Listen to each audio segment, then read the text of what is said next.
हज 2026 का आगाज हो चुका है और दुनिया भर से लाखों मुसलमान इस मुक़द्दस सफ़र पर रवाना हो गए हैं।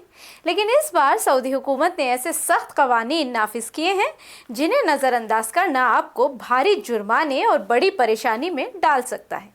जी हाँ, ख़ास तौर पर अगर आप सोशल मीडिया के लिए वीडियोस या रील बनाने के शौकीन हैं तो ये जानकारी तो आपके लिए बेहद अहम है। आदाब, मैं हूँ आपके साथ आमना फारूक और आप देख रहे हैं वाज़ी वॉइस। सऊदी हुकूमत ने वाज़ेह तौर पर ऐलान किया है कि मक्का मुकर्रमा की मस्जिदुल हरम और मदीना मुनव्वरा की मस्जिद नबवी के अंदर फ़ोटो खींचने और वीडियो बनाने पर मुकम्मल पाबंदी आयद कर दी गई है।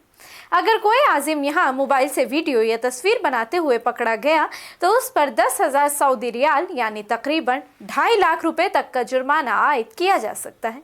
यानी एक छोटी सी वीडियो आपको लाखों का नुकसान दे सकती है। सिर्फ यही नहीं, इस बार बगैर हज वीज़ा के मक्का या मदीना में दाखिल होना भी इंतहाई महंगा साबित हो सकता है।